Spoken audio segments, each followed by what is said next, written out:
अस्सलाम वालेकुम स्टूडेंट्स, उम्मीद है आप सब खैरियत से होंगे। पिछली क्लास में हम डिस्कस कर रहे थे कार्बोहाइड्रेट्स के बारे में। ठीक है, हमने कार्बोहाइड्रेट्स की डेफिनेशन के बारे में डिस्कस किया था, हमने उसकी क्लासिफिकेशन के बारे में बात की थी। ठीक है, कार्बोहाइड्रेट्स को हम क्लासीफाई करते हैं on the basis of number of sugar molecules. ठीक है, तो उस बेस पे हमने इसको 3 क्लासेस में डिवाइड कर दिया था। अगर सिर्फ सिंपल शुगर, एक सिंगल शुगर मॉलिक्यूल मौजूद है तो उसको हम क्या कहते हैं? मोनोसेक्राइड्स। ठीक है, अगर हमारे पास 2 से 10 मोनोमर्स आ जाए तो हम उसको क्या नाम देते हैं? ओलिगोसेक्राइड्स का। और अगर मोर देन 10 मोनोमर्स मौजूद हो तो हम उसको क्या कहते हैं? पॉलीसेक्राइड्स। उसके बाद हमने बात की थी मोनोसेक्राइड्स के बारे में। मोनोसेक्राइड्स को हम मजीद क्लासीफाई करते हैं 2 बेसिस पे। One on the basis of functional group, जिसमें हमारे पास एल्डोज और कीटोज शुगर थी, और on the basis of number of carbon atoms हम इसको डिवाइड करते हैं triose, tetrose, pentose, hexose, heptose वगैरह में। ठीक है, उसके अलावा हमने ओलिगोसेक्राइड्स के बारे में डिस्कस किया था। ओलिगोसेक्राइड्स में जो मोस्ट इंपॉर्टेंट हमारे लिए होते हैं वो क्या होते हैं? डाइसेक्राइड्स। डाइसेक्राइड्स में हमने 3 तरह के डाइसेक्राइड्स के बारे में डिस्कस किया था, सुक्रोज, माल्टोज एंड लैक्टोज। ठीक है, उसके बाद हमने बात की थी पॉलीसेक्राइड्स में। पॉलीसेक्राइड्स में हमने कहा था कि हमारे पास 2 तरह के पॉलीसेक्राइड्स होते हैं। अगर सेम काइंड ऑफ मोनोमर से बने हो तो वो होमोपॉलीसेक्राइड्स होंगे, और अगर डिफरेंट काइंड ऑफ मोनोमर्स हो तो वो हेट्रोपॉलीसेक्राइड्स होंगे। ठीक है, उसके बाद हमने पॉलीसेक्राइड्स के बारे में जब मजीद डिटेल में पढ़ा तो हमें पता चला कि पॉलीसेक्राइड्स 2 तरह के होते हैं, प्लांट पॉलीसेक्राइड्स और एनिमल पॉलीसेक्राइड्स। ठीक है, प्लांट पॉलीसेक्राइड्स में हमने कौन से 2 पढ़े थे? स्टार्च और सेल्यूलोज। और एनिमल पॉलीसेक्राइड्स में हमने ग्लाइकोजन के बारे में पढ़ लिया था। ठीक है, वो सब हम डिटेल में डिस्कस कर चुके हैं। अब कुछ पॉइंट्स में से मजीद ऐड करना चाहूंगी।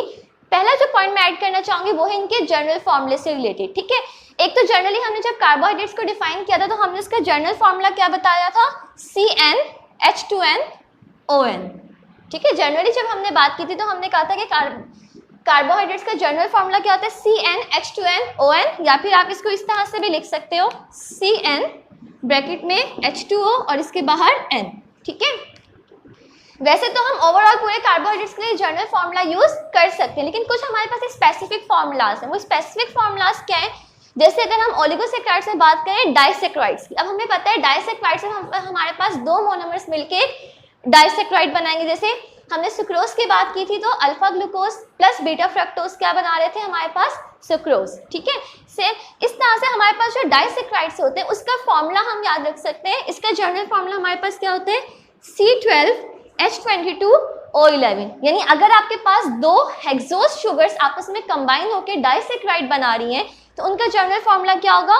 C12H22O11। ठीक है, यानी ये फार्मूला आप किस किस के अप्लाई कर सकते हो? सुक्रोज पे, माल्टोज के लिए एंड लैक्टोज के लिए। ये 3 शुगर्स के लिए अगर कोई आपसे जनरल फार्मूला या वैसे इन तीनों का फार्मूला पूछा जाएगा तो आप क्या बताओगे? C12H22O11। ठीक है, उसके बाद जब हम पॉलीसेक्राइड्स पे आते हैं तो पॉलीसेक्राइड्स में वैसे तो हमारे पास पॉलीसेक्राइड्स किसी भी तरह के मोनोमर से मिलके जो है वो बन सकते हैं, तो उसमें हम ये वाला जनरल फार्मूला यूज करेंगे CnH2ON। ठीक है, लेकिन अगर हमारे पास पॉलीसेक्राइड्स जो हैं वो हेक्सोज शुगर से मिलकर बने, जैसे मोस्टली हमने जो पॉलीसेक्राइड्स डिस्कस किए, हमने स्टार्च के बारे में पढ़ा, हमने सेल्यूलोज के बारे में पढ़ा, हमने ग्लाइकोजन के बारे में पढ़ा, वो सब के सब जो है वो ग्लूकोज के पॉलीमर से, यानी एक हेक्सोज शुगर है उसके पॉलीमर से। ठीक है, तो उसके लिए हमें जनरल फॉर्मूला याद रखना है, वो क्या है? C6H10O5 और ब्रैकेट के बाहर क्या है?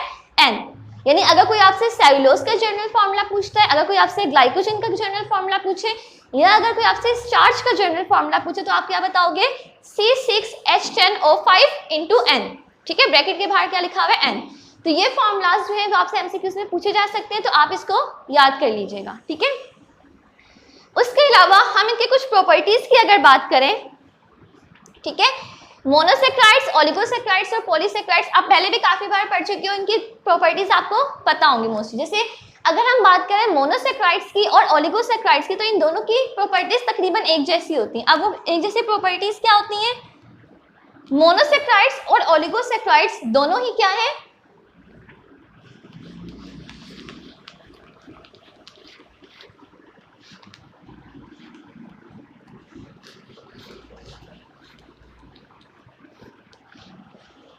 जी, मोनोसेक्राइड्स और ओलिगोसेक्राइड्स दोनों ही हमारे पास कहलाते हैं क्रिस्टलाइन सॉलिड्स। ठीक है, आपको पता है सॉलिड्स दो तरह के होते हैं, क्रिस्टलाइन एंड एमॉर्फस। ठीक है, तो उसमें मोनोसेक्राइड्स और ओलिगोसेक्राइड्स हमारे पास किस तरह के सॉलिड्स होते हैं, क्रिस्टलाइन सॉलिड्स या क्रिस्टलाइन शुगर्स होती हैं। जबकि जो हमारे पास पॉलीसेक्राइड है वो हमारे पास कैसा सॉलिड होता है, एमॉर्फस सॉलिड। कैसे सॉलिड होता है, एमॉर्फस सॉलिड। उसके अलावा जो मोनोसेक्राइड्स होते हैं, मोनोसेक्राइड्स जो है they are soluble in water. Monosaccharides क्या है, सॉल्युबल इन वाटर। ओलिगोसेक्राइड्स भी क्या होते हैं, सॉल्युबल इन वाटर। जबकि पॉलीसेक्राइड्स क्या होते हैं, इनसॉल्युबल इन वाटर। ठीक है, अच्छा अब मोनोसेक्राइड्स और ओलिगोसेक्राइड्स दोनों ही सॉल्युबल इन वाटर है, लेकिन अगर कोई आपसे पूछे कि दोनों में से ज्यादा सॉल्युबल कौन है वाटर में, तो वो हमारे पास क्या होते हैं, मोनोसेक्राइड्स। ठीक है, तो monosaccharides they are more soluble in water, जबकि जो ओलिगोसेक्राइड्स है they are less soluble in water. उसके अलावा अगर हम बात करें इनके टेस्ट की बात करें, ठीक है, तो ये क्या होते हैं, स्वीट इन टेस्ट। ओलिगोसेक्राइड्स में क्या होते हैं, स्वीट इन टेस्ट। और पॉलीसेक्राइड्स क्या होते हैं, टेस्टलेस। ठीक है, सेम जिस तरह से हमने सॉल्युबिलिटी के लिहाज से बात की कि मोनोसेक्राइड्स ज्यादा सॉल्युबल होंगे एज कंपेयर टू ओलिगोसेक्राइड्स, तो वही चीज हमारे पास टेस्ट की बेस पे होगी। जो मोनोसेक्राइड्स होते हैं they are more sweeter than oligosaccharides. ठीक है, उसके अलावा एक पॉइंट और होता है, वो होता है रिड्यूसिंग प्रॉपर्टी के बेस पे। ठीक है, हमारे पास शुगर्स दो तरह की होती हैं, कुछ शुगर्स जो है वो रिड्यूसिंग शुगर्स में आती हैं और कुछ शुगर्स जो है वो नॉन रिड्यूसिंग शुगर्स में आती हैं। अगर हम बात करें मोनोसेक्राइड्स की, तो मोनोसेक्राइड्स जो है they are reducing sugars. Reducing sugar से क्या मुराद है, जिस तरह से आप केमिस्ट्री में डिफरेंट रिएजेंट्स पढ़ते हो, फेलिंग सॉल्यूशन पढ़ते हो, टॉलरेंस रिएजेंट पढ़ते हो, ठीक है, तो जो मोनोसेक्राइड्स होंगे ये कैसी शुगर से, रिड्यूसिंग शुगर से, यानी जब आप उनको सॉल्यूशन में डालोगे तो वो सॉल्यूशन को क्या कर देंगी, रिड्यूस कर देंगे, उसका कलर चेंज हो जाएगा। तो मोनोसेक्राइड्स क्या होती हैं, रिड्यूसिंग शुगर्स। ओलिगोसेक्राइड्स क्या होती हैं, they are also reducing sugars, लेकिन इसमें हमारे पास एक एक्सेप्शन आ जाती है। वो एक्सेप्शन क्या है हमारे पास, सुक्रोज। वो एक्सेप्शन क्या है हमारे पास, सुक्रोज। ठीक है, तो monosaccharides and oligosaccharides are reducing sugars except sucrose. ठीक है, सुक्रोज जो है वो रिड्यूसिंग शुगर नहीं है। और अगर हम बात करें पॉलीसेक्राइड्स की, तो पॉलीसेक्राइड्स क्या होते हैं, नॉन रिड्यूसिंग शुगर्स। ठीक है, तो ये कुछ बेसिक इनके फिजिकल प्रॉपर्टीज हैं जो आपको पता होनी चाहिए। ठीक है, एक तो फिजिकल इनके प्रॉपर्टीज पहले क्या है कि मोनोसेक्राइड्स और ओलिगोसेक्राइड्स क्या होते हैं, क्रिस्टलाइन सॉलिड्स होते हैं, जबकि पॉलीसेक्राइड्स क्या है, एमॉर्फस सॉलिड्स। ठीक है, दूसरी जो इनकी प्रॉपर्टी है वो इनकी सॉल्युबिलिटी है। मोनोसेक्राइड्स सॉल्युबल इन वाटर होते हैं, ओलिगोसेक्राइड्स भी सॉल्युबल इन वाटर होते हैं। दोनों में फर्क क्या है, monosaccharides as compare to oligosaccharides ज्यादा सॉल्युबल इन वाटर होते हैं। ठीक है, जबकि पॉलीसेक्राइड्स क्या होते हैं, they are insoluble in water. उसके अलावा टेस्ट की हमने बात की, मोनोसेक्राइड्स और ओलिगोसेक्राइड दोनों ही स्वीट इन टेस्ट होते हैं। ठीक है, लेकिन मोनोसेक्राइड ज्यादा स्वीट इन टेस्ट होते हैं एज कंपेयर टू डाइसेक्राइड्स। और जो एमॉर्फस सॉलिड्स है, सॉरी जो पॉलीसेक्राइड्स है, वो हमारे पास क्या होते हैं, टेस्टलेस होते हैं। ठीक है, और लास्ट प्रॉपर्टी हमने बात कर ली इसकी, reducing property. Monosaccharides and oligosaccharides are reducing sugars except sucrose. ठीक है, सुक्रोज जो है वो रिड्यूसिंग शुगर नहीं है, जबकि पॉलीसेक्राइड्स क्या होते हैं, सारे के सारे नॉन रिड्यूसिंग शुगर्स। ठीक है, आई होप यहाँ तक आपको समझ आ गया। इसके बाद मैं यहाँ पे एक एमसीक्यू लिखूंगी। ठीक है, आप वो एमसीक्यू पहले खुद से सॉल्व करोगे। ठीक है, उसके बाद मतलब थोड़ी देर के लिए आप वीडियो को पॉज करोगे। ठीक है, जब एमसीक्यू का आप आंसर बता दोगे उसके बाद आप वीडियो कंटिन्यू करोगे, उसका सॉल्यूशन देखोगे कि क्या होगा। ठीक है,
ठीक है, तो ये एमसीक्यू है। आपको ये एक पॉलीसेक्राइड चेन का एक कंपोनेंट है। पॉलीसेक्राइड चेन यानी आपके पास बहुत सारे मोनोसेक्राइड्स आपस में जुड़ के एक लंबी सी पॉलीसेक्राइड की चेन बना रहे हैं, ठीक है। यानी ग्लूकोज जो भी शुगर मॉलिक्यूल्स है आपस में कनेक्टेड है किसी बॉन्ड के थ्रू, ठीक है। और आपसे पूछा होगा कि ये जो एक्स है यहाँ पे, बेसिकली यहाँ पे जो बॉन्ड है, बॉन्ड जिसको डिनोट किया गया एक्स से, वो किस तरह का स्ट्रक्चर होगा, ठीक है। आपको ऑप्शन दिए हुए ए, बी, सी एंड डी, ठीक है। आपने चूज करना है कि इसमें से कौन सा बॉन्ड यहाँ पे मौजूद होगा।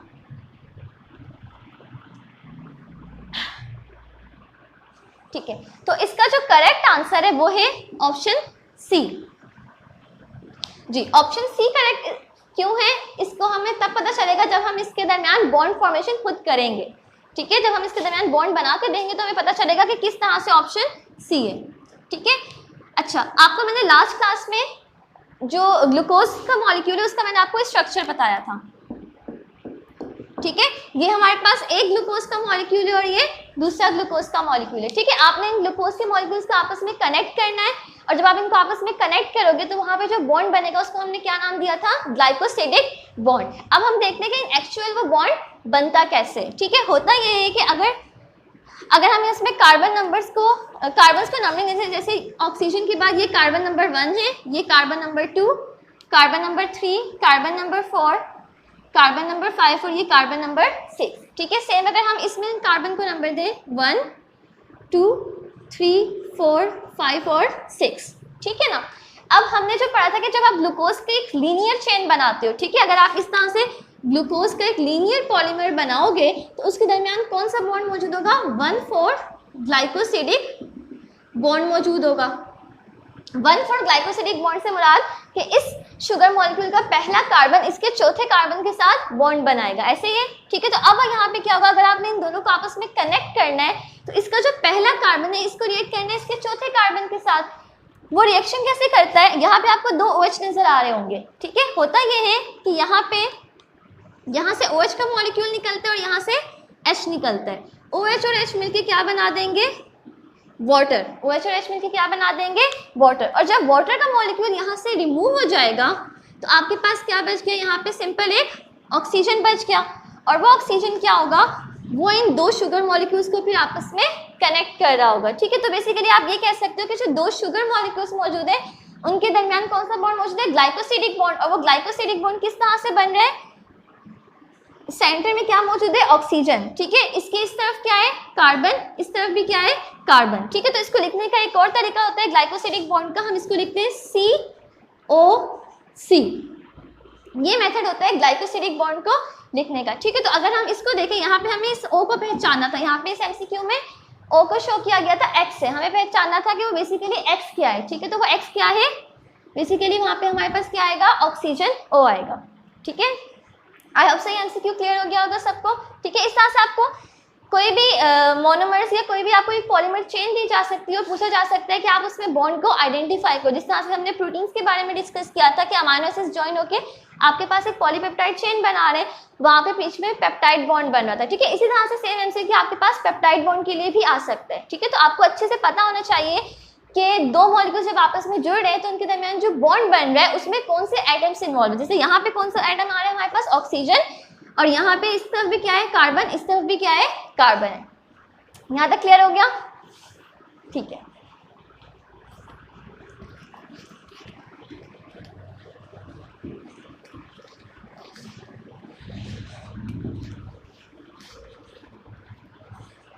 अच्छा जी, अब यहाँ पे थोड़ा सा एक कंफ्यूजिंग पॉइंट है आपके बुक के अकॉर्डिंग, ठीक है। जब आप ये टॉपिक चाहे केमिस्ट्री की बुक में पढ़ोगे, जो आपका केमिस्ट्री में चैप्टर नंबर 10 दिया हुआ है, उसमें ये लिखा हुआ है कि आपके पास जो ग्लाइकोसिडिक बॉन्ड होता है,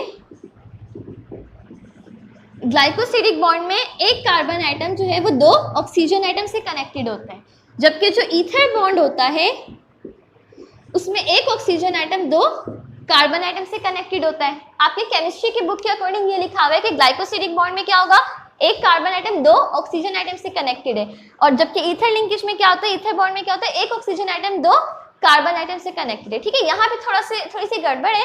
असल में जो ग्लाइकोसिडिक बॉन्ड उन्होंने जो बुक में लिखा है वो इसके अकॉर्डिंग लिखा है। अगर आप यहाँ पे देखो, ये जो कार्बन नंबर 1 है, यहाँ पे आपके पास कार्बन मौजूद है ना, अगर आप इस कार्बन को देखो तो इसके इस तरफ भी ऑक्सीजन है और इसके इस तरफ भी क्या है, ऑक्सीजन। तो इस सेंस में उन्होंने इसको ग्लाइकोसिडिक बॉन्ड क्या है, पर इन एक्चुअल जो ग्लाइकोसिडिक बॉन्ड है वो ये होता है, ठीक है। यानी ग्लाइकोसिडिक बॉन्ड में आपके पास सेंटर में ऑक्सीजन है और दोनों तरफ क्या है, कार्बन है, ठीक है। अब हमें तो फॉलो करना होता है बुक को, ठीक है। तो आप ये कोशिश करोगे कि अगर आपके पास केमिस्ट्री में एमसीक्यू आता है और वो आपसे पूछते हैं कि ग्लाइकोसिडिक बॉन्ड कैसा होगा, तो फिर आप ये वाला ऑप्शन चूज करोगे OCO, जो आपकी बुक के अकॉर्डिंग है, ठीक है। लेकिन वैसे जो ग्लाइकोसिडिक बॉन्ड होता है वो हमारे पास क्या होता है, COC। तो अगर बायो में आएगा तो आपको इस तरह से चूज करना होगा, केमिस्ट्री में आएगा तो आपको जो है वो OCO चूज करना होगा, क्योंकि केमिस्ट्री की बुक में थोड़ा सा डिफरेंट तरह से इसको एक्सप्रेस किया गया है, ठीक है।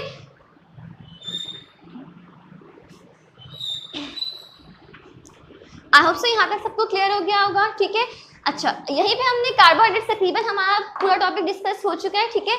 लास्ट में हम थोड़े बहुत फंक्शंस ऑफ कार्बोहाइड्रेट्स की बात कर लेते हैं, ठीक है। चूंकि हम कार्बोहाइड्रेट्स के बारे में पूरा पढ़ ही चुके हैं तो फंक्शंस आपको तकरीबन सबको पता होंगे, ठीक है। जैसे हमने पॉलीसेकेराइड्स के बारे में बात की थी, तो पॉलीसेकेराइड्स में हमारे पास क्या था, ग्लाइकोजन था। ग्लाइकोजन क्या होता है, storage form of glucose in animals, ठीक है। स्टार्च क्या होगा, storage form of glucose in plants, ठीक है। सेलुलोज क्या था, जो प्लांट की सेल वॉल बनाने में हेल्प करेगा। यानी कार्बोहाइड्रेट्स बेसिकली एक तो हमें एनर्जी प्रोवाइड करते हैं, जिस तरह से हमारे जितने भी बॉडी सेल्स हैं वो एनर्जी के लिए क्या यूज करते हैं, ग्लूकोज यूज करते हैं, ठीक है। तो कार्बोहाइड्रेट्स हमारा मेन सोर्स ऑफ एनर्जी होता है, ठीक है। उसके अलावा जो एक्स्ट्रा एनर्जी हमारी बॉडी में, जो एक्स्ट्रा न्यूट्रिएंट्स या एक्स्ट्रा फूड हमारी बॉडी में स्टोर होता है, वो भी in the form of carbohydrates store होगा।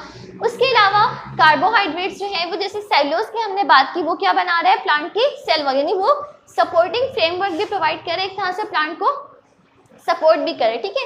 And there are lot more functions of carbohydrates, ठीक है। वो फिर आप जब बुक में रीड करोगे तो आपको बहुत सारी चीजें और एक्स्ट्रा मिलेंगी, ठीक है। यहाँ तक कार्बोहाइड्रेट्स का टॉपिक हम एंड करते हैं, ठीक है। आप इसको अच्छे से बुक से पढ़ना, ठीक है। अब हम अगला टॉपिक स्टार्ट करते हैं, न्यूक्लिक एसिड।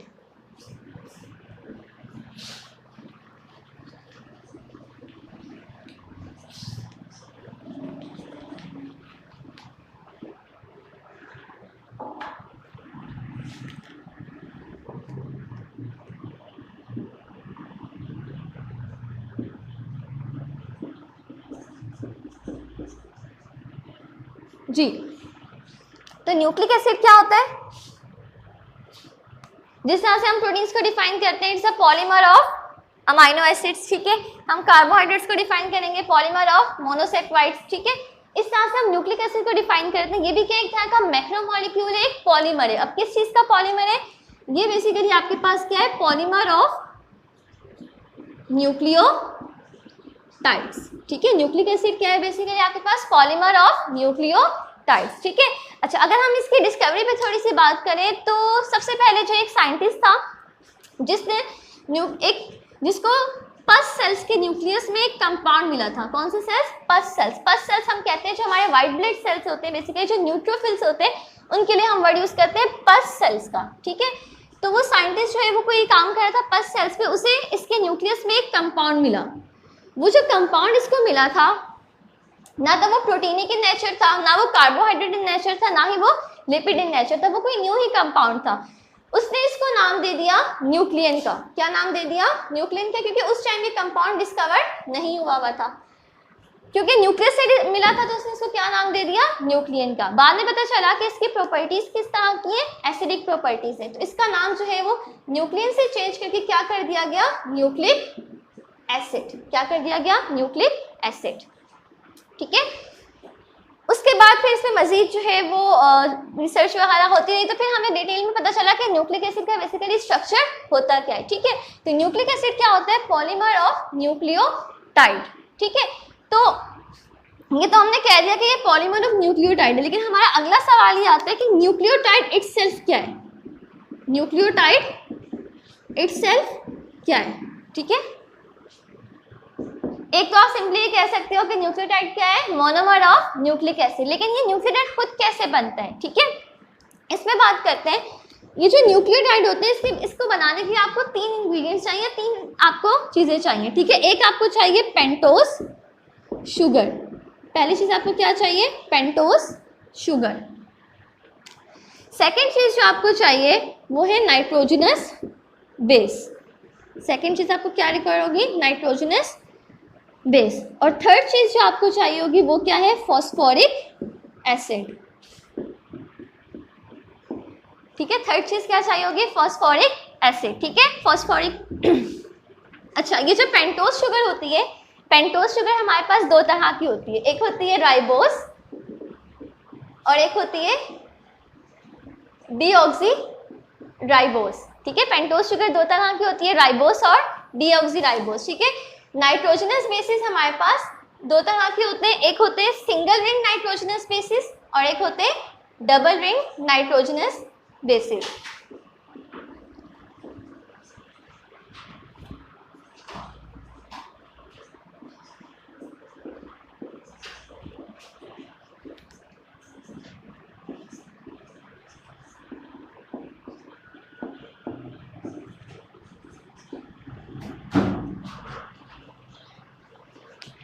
नाइट्रोजनस बेसिस हमारे पास सिंगल रिंग नाइट्रोजनस बेसिस है और डबल रिंग नाइट्रोजनस बेसिस। जो सिंगल रिंग नाइट्रोजनस बेसिस होते हैं उनको हम नाम देते हैं पायरिमिडीन्स का। क्या नाम देते हैं, पायरिमिडीन्स। और जो डबल रिंग नाइट्रोजनस बेसिस होते हैं उसको हम क्या नाम देंगे, प्यूरिन्स का। ठीक है, तो न्यूक्लियोटाइड बनाने के लिए आपको तीन चीजें चाहिए, पेंटोज शुगर, नाइट्रोजनस बेस और फॉस्फोरिक एसिड। ठीक है, पेंटोज शुगर दो तरह की होती है, राइबोस और डीऑक्सी राइबोस। नाइट्रोजनस बेसिस हमारे पास दो तरह के होते हैं, सिंगल रिंग और double ring. Single ring nitrogenous bases को हम क्या कहते हैं, पायरिमिडीन्स, और डबल रिंग नाइट्रोजनस बेसिस को हम क्या कहते हैं, प्यूरिन्स। ठीक है, और थर्ड चीज हमें क्या चाहिए, फॉस्फोरिक एसिड। ठीक है, इसके एग्जांपल्स क्या होते हैं, प्यूरिन्स में हमारे पास क्या आता है, एडेनिन एंड गुआनिन। इसको हम दोबारा से लिखते हैं मिटाकर,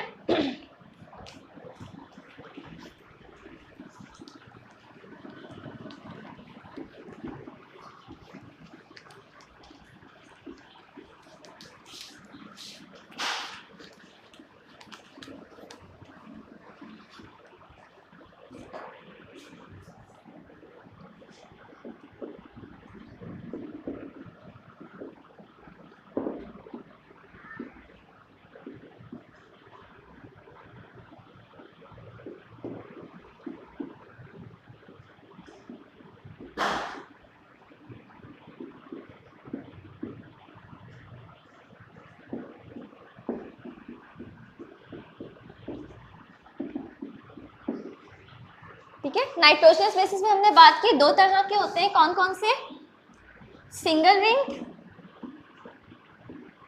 नाइट्रोजनस बेसिस जिसको हम क्या नाम देंगे, पायरिमिडीन्स का। ठीक है, और इसमें आपके पास कौन सी एग्जांपल्स आ जाती हैं, साइटोसिन, थायमिन एंड यूरासिल। ठीक है, और डबल रिंग नाइट्रोजनस बेसिस में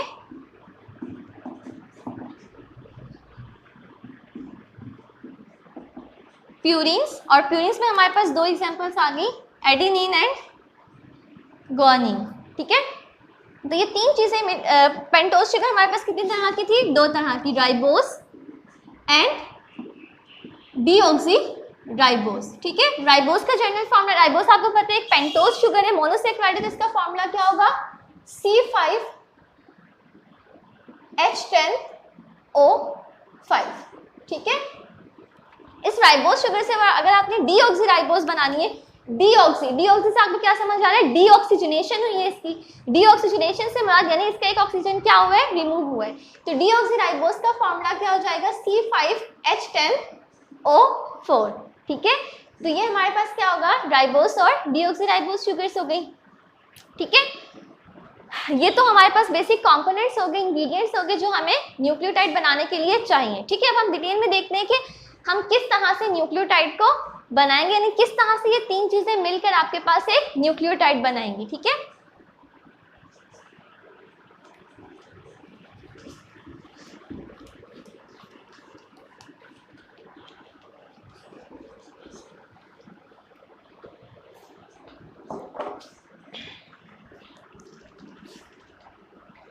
ठीक, तो न्यूक्लियोटाइड बनाना का काम जो है वो दो स्टेप्स में होता है। फर्स्ट स्टेप में क्या होता है, आप क्या लोगे, पेंटोज शुगर। ठीक है, आप क्या लोगे, पेंटोज शुगर लोगे, उसके साथ कंबाइन कर दोगे किसको, नाइट्रोजनस बेस को। किसको कंबाइन कर दोगे, नाइट्रोजनस बेस को, ठीक है। अब यहाँ पे हम लिखते हैं pentose sugar, pentose sugar 5 carbon sugar है, ठीक है। और किस तरह का इसका रिंग स्ट्रक्चर कैसा होता है, फ्यूरानोज। हमने बात की थी कि रिंग स्ट्रक्चर हमारे पास दो तरह का होता है, एक आपके पास जो है वो हेक्सागोनल रिंग होती है यानी 6 कॉर्नर्स वाली रिंग होती है, और एक आपके पास जो है वो पेंटागोनल यानी 5 कॉर्नर्स वाली रिंग होगी। जो पेंटोज शुगर होती है वो कैसे स्ट्रक्चर होता है, फ्यूरानोज यानी 5 कॉर्नर रिंग होती है। ये हमारे पास यहाँ पे ऑक्सीजन होता है, ठीक है। ये carbon number 1, carbon number 2, carbon number 3, carbon number 4, यहाँ पे मौजूद होता है कार्बन नंबर 5, ठीक है। अब होता क्या है कि पहले स्टेप में ये जो कार्बन नंबर 1 है, कार्बन नंबर 1 के साथ आप कंबाइन करते हो किसको, नाइट्रोजनस बेस को। किसको कंबाइन करोगे, नाइट्रोजनस बेस को। जब आपने पेंटोज शुगर के साथ नाइट्रोजनस बेस को कंबाइन कर दिया तो आपके पास जो स्ट्रक्चर बना इसको आप क्या नाम दोगे, न्यूक्लियोसाइड का। क्या नाम देंगे, न्यूक्लियोसाइड।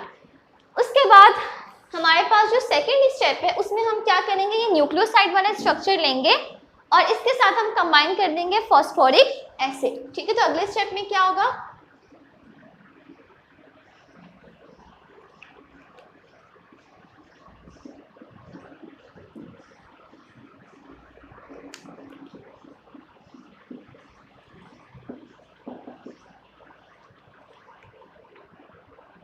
न्यूक्लियोसाइड हमने लिया, ठीक है। अब हमारे पास एक इंग्रेडिएंट बच गया, वो इंग्रेडिएंट क्या है, फॉस्फोरिक एसिड, ठीक है। अब अगले स्टेप में हमने क्या करना है, हमने इसका जो 5th कार्बन है, 5th कार्बन पे लगाना है किसको, फॉस्फेट को। फॉस्फोरिक एसिड को हमने लगाना है 5th कार्बन पे।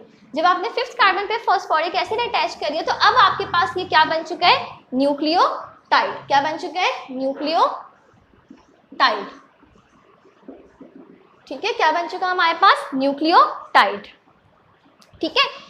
अच्छा जी, न्यूक्लियोटाइड में हमने बेसिक जो चीज़ें हमने पढ़ी वो ये कि 3 चीज़ें, पेंटोज शुगर, नाइट्रोजनस बेस और फॉस्फेट ग्रुप, ठीक है। लेकिन अगर हमने ये पेंटोज शुगर की बात करें तो ये पेंटोज शुगर आपके पास 2 तरह की हो सकती है। ये पेंटोज शुगर आप यहाँ पे या तो राइबोज शुगर यूज़ करोगे या फिर आप डीऑक्सीराइबोज शुगर यूज़ करोगे, ठीक है। तो पेंटोज शुगर आप 2 तरह की यूज़ कर सकते हो, राइबोस और डीऑक्सीराइबोस, ठीक है। अगर आप राइबोस शुगर यूज करके न्यूक्लियोटाइड बना रहे हो, अगर आप राइबोस शुगर यूज करके न्यूक्लियोटाइड बना रहे हो, उस न्यूक्लियोटाइड को हम क्या नाम देंगे, राइबो न्यूक्लियोटाइड का। उसको हम क्या नाम देंगे, राइबो न्यूक्लियोटाइड का, ठीक है। और अगर जो है आप डीऑक्सीराइबोस शुगर यूज करके न्यूक्लियोटाइड बनाओगे तो वो जो न्यूक्लियोटाइड बनेगा उसको आप क्या नाम दोगे, डीऑक्सीराइबो न्यूक्लियोटाइड, ठीक है। तो यानी न्यूक्लियोटाइड हम 2 तरह के बना सकते हैं। एक न्यूक्लियोटाइड क्या कहलाएगा, राइबो न्यूक्लियोटाइड, एक क्या कहलाएगा, डीऑक्सीराइबो न्यूक्लियोटाइड। अगर आपने राइबोस शुगर यूज किए तो आपके पास कौन सा न्यूक्लियोटाइड बनेगा, राइबो न्यूक्लियोटाइड। और अगर आपने डीऑक्सीराइबोस शुगर यूज किए तो आपके पास क्या बनेगा, डीऑक्सीराइबो न्यूक्लियोटाइड, ठीक है। अब अगर आप इन न्यूक्लियोटाइड्स को जोड़ के पॉलीमर बनाओगे, ठीक है, जब आप इन न्यूक्लियोटाइड्स को जोड़ के पॉलीमर बनाओगे तो वो पॉलीमर भी आपके पास 2 तरह का बनेगा। अगर आप राइबो न्यूक्लियोटाइड्स को जोड़ के पॉलीमर बनाओगे, अगर आप राइबो न्यूक्लियोटाइड्स को जोड़ के पॉलीमर बनाओगे तो आपके पास जो पॉलीमर बनेगा वो क्या कहलाएगा, राइबो न्यूक्लिक एसिड यानी RNA, ठीक है। अगर आप राइबो न्यूक्लियोटाइड्स को जोड़ के पॉलीमर बनाओगे तो वो क्या है, राइबो न्यूक्लिक एसिड यानी RNA। और अगर आप डीऑक्सीराइबो न्यूक्लियोटाइड्स को जोड़ के पॉलीमर बनाओगे तो आपके पास जो पॉलीमर बनेगा वो क्या है, डीऑक्सीराइबो न्यूक्लिक एसिड यानी कि DNA, ठीक है। तो ये हमारे पास क्या हो गए, न्यूक्लिक एसिड हमने बात की थी, न्यूक्लिक एसिड के मोनोमर्स क्या होते हैं, न्यूक्लियोटाइड, ठीक है। फिर हमने देखा कि न्यूक्लियोटाइड के कंपोनेंट्स क्या है, न्यूक्लियोटाइड बनता कैसे है, ठीक है। उसके बाद हमने कहा कि न्यूक्लियोटाइड जो हमारे पास बनेगा वो 2 तरह का होगा, एक होगा राइबो न्यूक्लियोटाइड, एक होगा डीऑक्सीराइबो न्यूक्लियोटाइड, ठीक है। राइबो न्यूक्लियोटाइड से जब आप आपस में जोड़ के एक न्यूक्लिक एसिड बनाओगे तो वो न्यूक्लिक एसिड क्या कहलाएगा, राइबो न्यूक्लिक एसिड यानी RNA।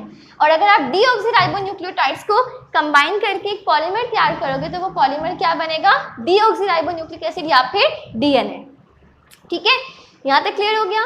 उसके बाद हमने बात की थी कि ये जो नाइट्रोजनस बेस होते हैं ये टोटल हमारे पास 5 होते हैं, ठीक है, adenine, guanine, cytosine, thymine and uracil. अब जो एक पॉइंट हमें मजीद याद रखना है वो ये है कि जो राइबो न्यूक्लियोटाइड्स होते हैं, राइबोन्यूक्लियोटाइड्स में आपके पास कौन कौन से नाइट्रोजनस बेस यूज हो सकता है? हमने फर्स्ट कार्बन पे नाइट्रोजनस बेस कंबाइन किया था ना, हमारे पास 5 तरह के नाइट्रोजनस बेस हैं। तो आपको याद रखना है कि ये जो राइबोन्यूक्लियोटाइड है इसमें आप कौन कौन से नाइट्रोजन बेसिस यूज कर सकते हो? Adenine, guanine, cytosine and uracil.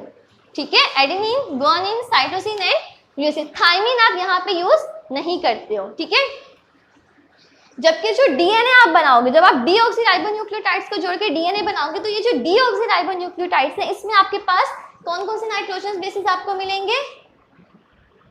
Adenine, guanine, cytosine और थायमिन। यानी उसमें आपको यूरासिल मिलेगा, इसमें आपको क्या मिलेगा? थायमिन। ठीक है, तो ये कुछ बेसिक बातें हो गई कि न्यूक्लिक एसिड के मोनोमर्स क्या होते हैं, न्यूक्लियोटाइड। न्यूक्लियोटाइड बनेगा कैसे? ठीक है, कितनी तरह के न्यूक्लियोटाइड्स होंगे? राइबोन्यूक्लियोटाइड और डीऑक्सीराइबोन्यूक्लियोटाइड। और किस तरह से आप न्यूक्लियोटाइड्स को कंबाइन करके न्यूक्लिक एसिड बनाओगे? ठीक है, राइबोन्यूक्लियोटाइड्स मिलकर आरएनए बना देंगे, डीऑक्सीराइबोन्यूक्लियोटाइड्स मिलकर डीएनए बना देंगे। ठीक है, और इसमें आपको पता चाहिए कि राइबोन्यूक्लियोटाइड्स में कौन से नाइट्रोजनस बेसिस यूज हो रहे हैं और डीऑक्सीराइबोन्यूक्लियोटाइड्स में कौन से नाइट्रोजनस बेसिस यूज होंगे। ठीक है, आगे चलते हैं। अब हम थोड़ा सा इसके स्पेसिफिक नाम के ऊपर आ जाते हैं कि जनरल तो हमने कह दिया कि जब भी हमारे पास फर्स्ट कार्बन पे आके नाइट्रोजनस बेस लगेगा तो आप उसको क्या नाम दे दोगे? न्यूक्लियोसाइड का। अब हम इसके स्पेसिफिक नाम पे डिस्कस करते हैं कि अगर फॉर एग्जांपल एडेनिन लग रहा है नाइट्रोजनस बेस के तौर पर, तो उसको आप क्या नाम दोगे?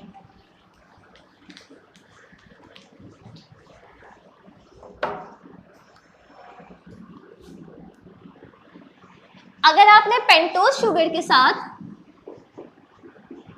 कंबाइन किया है किसको? एडेनिन को। पेंटोज शुगर के साथ अगर आपने एडेनिन को कंबाइन किया है तो आपके पास न्यूक्लियोसाइड बनेगा। उस न्यूक्लियोसाइड का नाम क्या होगा?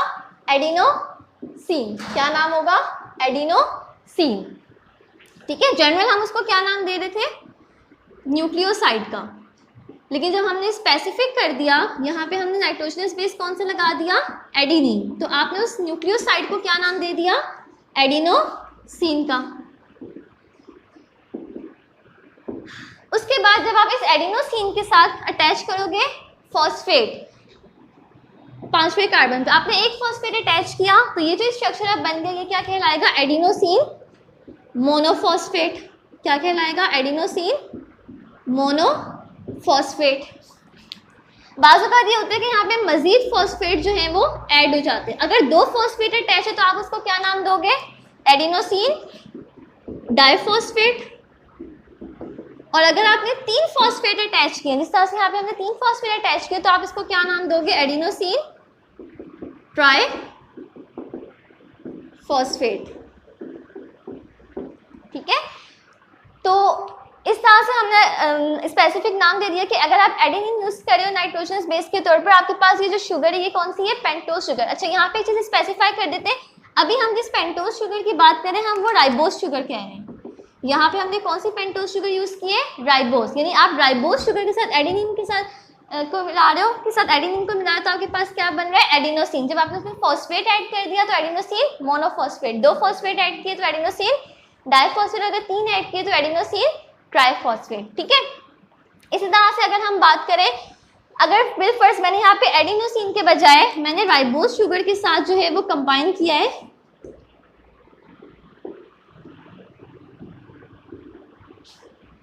गुआनिन को। ठीक है, सेकंड हमारे पास कौन सा नाइट्रोजन बेस होता है? गुआनिन। ठीक है, तो जब आप राइबोज शुगर के साथ गुआनिन को कंबाइन करोगे तो आपके पास जो न्यूक्लियोसाइड बनेगा उसका नाम क्या हो जाएगा? गुआनोसिन।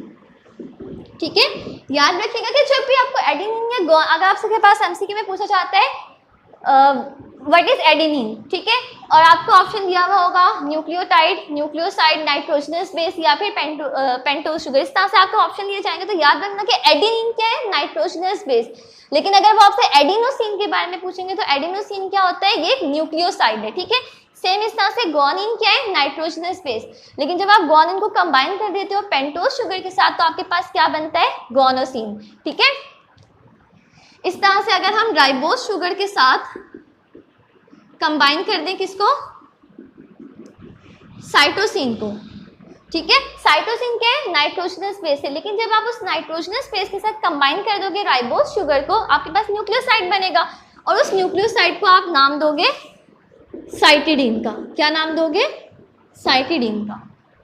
ठीक है, गोनोसिन, एडिनोसिन, गोनोसिन और साइटिडीन। ठीक है, इसमें अभी हमने न्यूक्लियोसाइड बनाया, आप इसमें फॉस्फेट ऐड कर दोगे तो वो आपके पास न्यूक्लियोटाइड बन जाएगा। जैसे गोनोसिन के साथ मैंने फॉस्फेट ऐड किया, गोनोसिन मोनोफॉस्फेट 2 फॉस्फेट ऐड किए, गोनोसिन डाइफॉस्फेट 3 ऐड करूंगी तो गोनोसिन ट्राइफॉस्फेट। ठीक है, लास्ट हमारे पास कौन सा राइबोज शुगर के साथ आप कंबाइन कर सकते हो? यूरासिल को।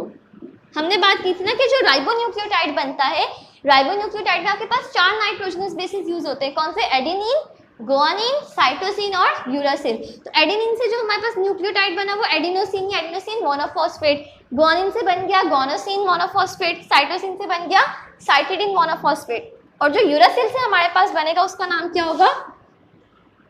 यूरिडीन न्यूक्लियोसाइड हो गया। और जब आप इसके साथ फॉस्फेट अटैच कर दोगे तो यूरिडीन मोनोफॉस्फेट।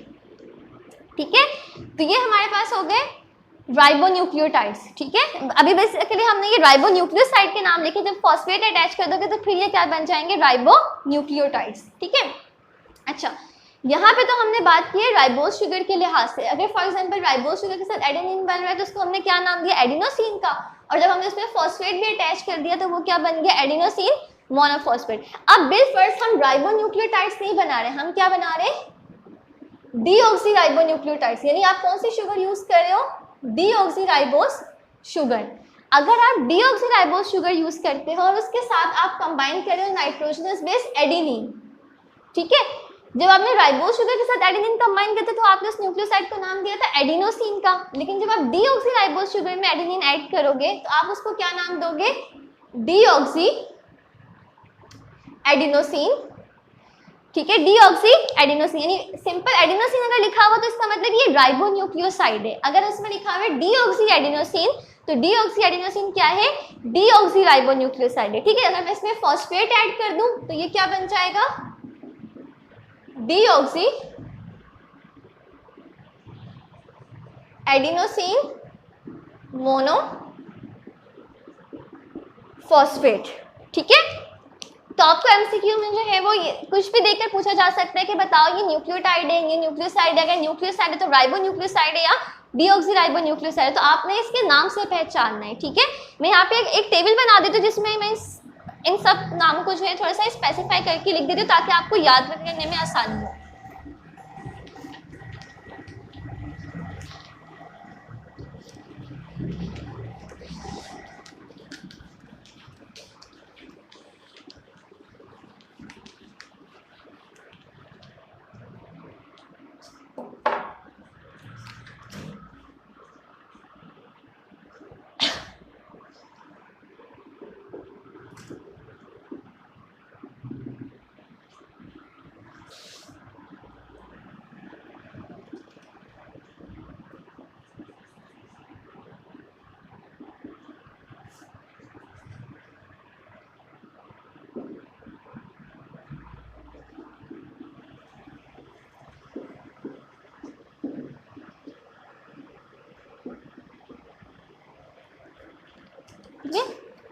जैसे हमने राइबोन्यूक्लियोसाइड्स की स्टोरी में बात की तो राइबोन्यूक्लियोसाइड्स हमारे पास कौन कौन से हैं? एडिनोसिन।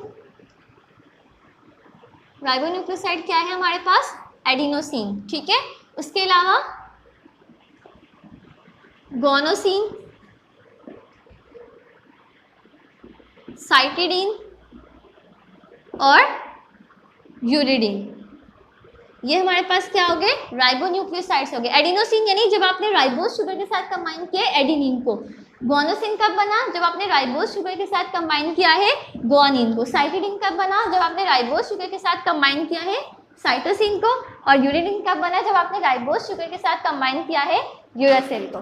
ठीक है, अब ये तो हमारे पास हो गए राइबोन्यूक्लियोसाइड्स। अब बिलफर्स्ट हमने राइबोज शुगर की बजाय यूज की थी डीऑक्सीराइबोज शुगर। तो वो जो हमारे पास न्यूक्लियोसाइड बनेगा उसमें हम नाम यही होंगे, बस शुरू में डीऑक्सी ऐड कर देंगे। जैसे ये एडिनोसिन था तो वो क्या हो जाएगा हमारे पास? Deoxy adenosine. ठीक है, यहाँ पे क्या था हमारे पास? गोनोसिन, तो वो क्या हो जाएगा? डीऑक्सी गोनोसिन। सीन, ठीक है। डीऑक्सी को हम सिंपल स्मॉल डी से भी शो कर सकते हैं। इस तरह से यहाँ पे हमारे पास क्या था, साइटिडीन था, तो यहाँ पे क्या हो जाएगा हमारे पास डीऑक्सी साइटिडीन, ठीक है। यहाँ पे हमारे पास क्या था, यूरिडीन था, तो यहाँ पे हमारे पास क्या हो जाएगा, डीऑक्सी यूरिडीन, ठीक है। तो ये आपके पास सारे राइबोन्यूक्लियोसाइड, सॉरी यहाँ पे गलती हो गई, जो डीऑक्सी राइबोन्यूक्लियोसाइड्स होते हैं, डीऑक्सी राइबोन्यूक्लियोसाइड्स पे हमने कहा था कि यूरासिल नहीं होता, आपके पास क्या मौजूद होता है, थायमिन। तो यहाँ पे जैसे यहाँ पे यूरिडीन बन रहा था, यहाँ पे यूरिडीन की बजाय क्या होगा, थायमिन होगा, ठीक है। तो वहाँ यहाँ पे जो हमारे पास न्यूक्लियोसाइड बनेगा उसका नाम क्या होगा, डीऑक्सी थाइमिडीन, ठीक है। क्या नाम होगा, डीऑक्सी थाइमिडीन, ठीक है। तो ये आपके पास 4 राइबोन्यूक्लियोसाइड्स हो गए, ये आपके पास 4 डीऑक्सी राइबोन्यूक्लियोसाइड्स हो गए, ठीक है। इसी तरह से अगर हम इसमें फॉस्फेट ऐड कर दे तो हमारे पास क्या बन जाएगा, न्यूक्लियोटाइड, ठीक है। जैसे एडिनोसिन था, आपने इसमें फॉस्फेट ऐड किया, क्या बन गया, एडिनोसिन मोनोफॉस्फेट, ठीक है। तो इसको हमने शॉर्ट में लिख दिया AMP। गोनोसिन था, गोनोसिन में आपने फॉस्फेट ऐड किया, आपके पास क्या बन गया, गोनोसिन मोनोफॉस्फेट। साइटिडीन था, साइटिडीन में जब हमने फॉस्फेट ऐड किया तो साइटिडीन मोनोफॉस्फेट, ठीक है। यूरिडीन था, तो यूरिडीन में आपने फॉस्फेट ऐड किया, यूरिडीन मोनोफॉस्फेट। ये आपके पास क्या हो गए, राइबोन्यूक्लियोटाइड्स। डीऑक्सी राइबोन्यूक्लियोटाइड्स पे आ जाओ। ये जो डीऑक्सी राइबोन्यूक्लियोसाइड्स है, जब आप इसमें 5वें कार्बन पे फॉस्फेट ऐड करोगे तो आपके पास क्या बन जाएगा, डीऑक्सी राइबोन्यूक्लियोटाइड, ठीक है। तो अब इसको हम क्या नाम देंगे, जैसे ये डीऑक्सी एडिनोसिन था, आपने इसमें फॉस्फेट ऐड किया तो क्या बन जाएगा, डीऑक्सी एडिनोसिन मोनोफॉस्फेट, ठीक है। जो सिंपल हम स्टार्ट में डी लगा देते हैं, ये डी क्या शो करते हैं, डीऑक्सी को। इस तरह से ये क्या है, डीऑक्सी गोनोसिन, तो जो हमने इसमें फॉस्फेट ऐड किया तो डीऑक्सी गोनोसिन मोनोफॉस्फेट हो गया। डीऑक्सी साइटिडीन, जब हमने फॉस्फेट ऐड किया तो डीऑक्सी साइटिडीन मोनोफॉस्फेट हो गया। जब हमने इसमें डीऑक्सी थाइमिडीन हमने बनाया था, ठीक है। तो जब हमने इसमें फॉस्फेट ऐड किया तो क्या बन गया, डीऑक्सी थाइमिडीन मोनोफॉस्फेट, ठीक है। तो ये हमारे पास हो गए राइबोन्यूक्लियोसाइड्स, डीऑक्सी राइबोन्यूक्लियोसाइड्स, राइबोन्यूक्लियोटाइड्स और डीऑक्सी राइबोन्यूक्लियोटाइड्स। आप इसको इसमें कोई भी नाम देके पूछा जा सकता है कि ये क्या है। मेक श्योर आप लोग कंफ्यूज नहीं होएगा नाइट्रोजनस बेसिस में और राइबोन्यूक्लियोसाइड्स में, क्योंकि नाइट्रोजनस बेस क्या है, एडिनिन, न्यूक्लियोसाइड क्या है, एडिनोसिन, ठीक है। तो ये नाम थोड़े से मिक्सअप हो जाते हैं, तो इसको अच्छे से याद कर लीजिएगा कि हमारे पास न्यूक्लियोसाइड का क्या नाम है और नाइट्रोजनस बेस का क्या नाम है, ठीक है। आई होप से यहाँ तक सबको क्लियर हो गया होगा। तो हमने बात कर ली न्यूक्लिक एसिड के बारे में कि न्यूक्लिक एसिड के मोनोमर्स क्या होते हैं, न्यूक्लियोटाइड्स, ठीक है। और न्यूक्लियोटाइड्स को हमने डिटेल में डिस्कस कर लिया कि वो न्यूक्लियोटाइड आप कैसे बनाते हो। वो न्यूक्लियोटाइड आप 2 तरह से बनाते हो, एक होता है राइबोन्यूक्लियोटाइड और एक क्या होता है आपके पास, डीऑक्सी राइबोन्यूक्लियोटाइड, ठीक है। राइबोन्यूक्लियोटाइड्स को जब जोड़ के आप पॉलीमर बनाओगे, जब आप एक न्यूक्लियोटाइड चेन बनाओगे, यानी बहुत सारे न्यूक्लियोटाइड्स को आपस में जोड़ के एक पॉलीमर बनाओगे, पॉलीन्यूक्लियोटाइड बनाओगे, और उसमें आप यूज कर रहे हो राइबोन्यूक्लियोटाइड्स को, तो वो क्या कहलाएगा, राइबोन्यूक्लिक एसिड यानी RNA। और अगर आप डीऑक्सी राइबोन्यूक्लियोटाइड्स यूज कर रहे हो तो वो क्या कहलाएगा, डीऑक्सी राइबोन्यूक्लिक एसिड या फिर DNA, ठीक है। आई होप से यहाँ तक सबको क्लियर हो गया होगा। इसके बाद हम डिस्कस करते हैं किस तरह से एक न्यूक्लियोटाइड दूसरे न्यूक्लियोटाइड से कंबाइन होगा, ज्वाइन होगा।